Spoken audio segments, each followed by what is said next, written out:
Bonjour et bienvenue dans un nouvel épisode de Comics Code, un épisode dans lequel on va passer en revue les nouveautés à paraître en mai 2025 chez Urban Comics.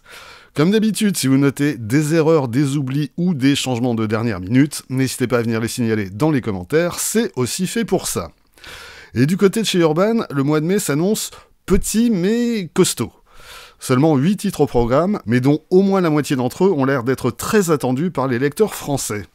À noter au passage la programmation un peu curieuse d'Urban ce mois-ci, puisque, après les premières sorties annoncées pour le 2 mai, il faudra ensuite attendre jusqu'au 23 pour voir paraître les titres suivants. Et c'est d'ailleurs dans ces deux dernières fournées qu'on trouvera les titres les plus attendus. Et en particulier, le lancement de la collection Absolute, qui aura lieu le 30 mai. 3 titres dont l'objectif affiché est de réinventer la Sainte Trinité d'ici, Batman, Superman et Wonder Woman. Commençons par Absolute Batman, qui marque le retour sur le personnage de Scott Snyder, accompagné au dessin de Nick Dragotta. La série nous présente un Bruce Wayne au parcours très différent de celui qu'on connaît, et un Batman aux méthodes là aussi assez inédites.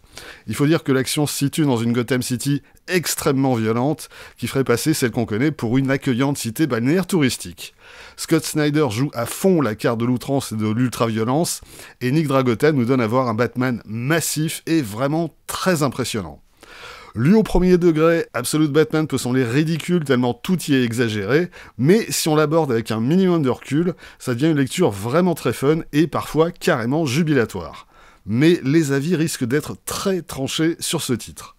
A noter que ce premier tome d'Absolute Batman sera disponible une semaine plus tôt dans une version noir et blanc, vendue 10€ de plus que la version couleur. Pour ce qui est de Wonder Woman, DC a confié à Kelly Thompson et Hayden Sherman la tâche de réinventer le personnage, ce qu'ils vont faire en reprenant son histoire depuis les origines et en la faisant grandir en enfer. Là aussi, il en ressort une Wonder Woman en apparence plus guerrière que femme de paix, qui dans ses premiers épisodes va combattre des sortes de kaiju qui feraient passer Godzilla pour un roquet un petit peu teigneux.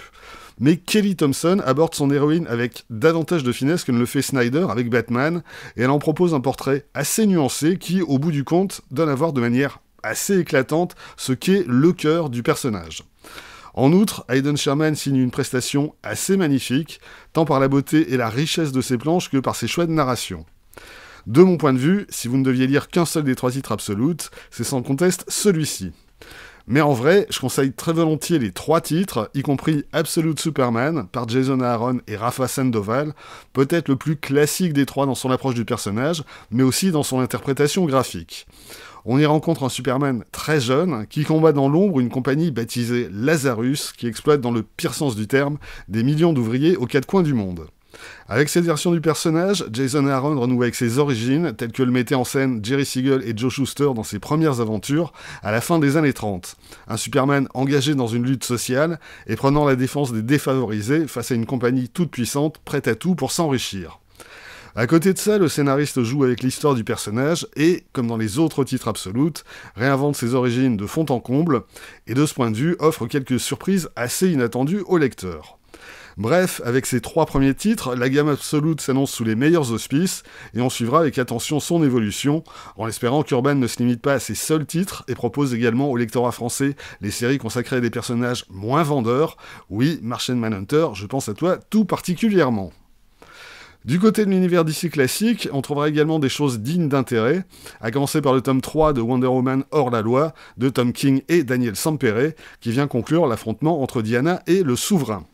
Tom King semble avoir un peu perdu en route les principales thématiques qu'il abordait au début de la série, et la manière très rigide et répétitive dont il construit son récit manque vraiment de naturel, mais le portrait qu'il fait de Wonder Woman reste toujours aussi juste, et le nouveau rôle qu'il lui donne à jouer dans cette dernière partie parvient à être assez émouvant.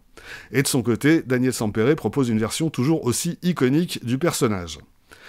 Fin de parcours pour le Batman de Chip Zdarsky, dont le récit se conclut dans un 6e tome illustré par Jorge Jiménez, Carmine Di Giandomenico, Jorge Fornes et Tony S. Daniel. Pour celles et ceux qui sont allés jusqu'au bout, j'espère que ça valait le coup. En ce qui me concerne, ça fait longtemps que j'ai sauté du train en marche. Sorti le même jour du premier tome de Batman, Dark Patterns, un récit signé Dan Watters et Hayden Sherman, décidément omniprésent chez DC actuellement.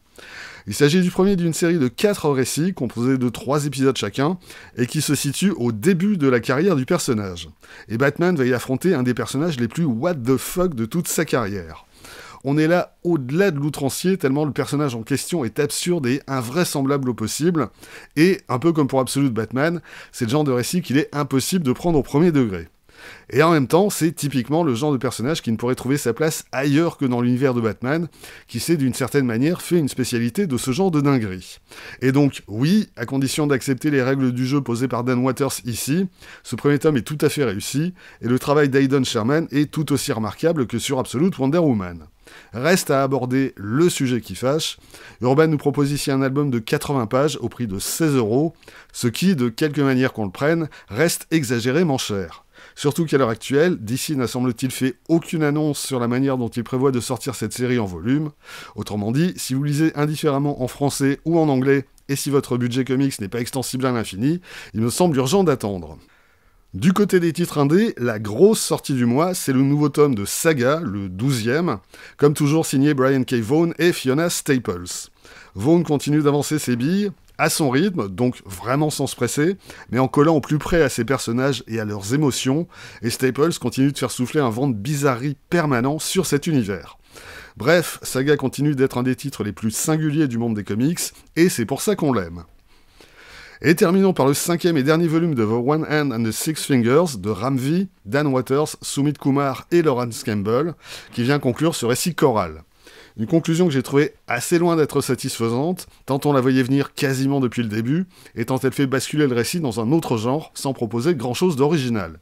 Malgré ça, The One Hand and the Six Fingers reste une expérience narrative intéressante, qui en outre parvient à maintenir son ambiance noire et anxiogène jusqu'au bout.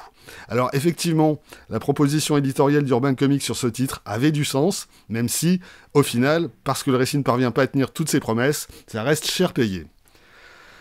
Voilà, c'est tout pour aujourd'hui, rendez-vous très vite pour la suite. D'ici là, vous pouvez vous abonner à cette chaîne, laisser un commentaire, partager cette vidéo sur les réseaux sociaux. Vous pouvez aussi, de temps en temps, retrouver les lectures de Quack Kent et de Bad Quack sur Instagram et avoir ainsi un aperçu du thème des prochaines vidéos. Et vous pouvez surtout, lire des comics. Soyez sages et à bientôt.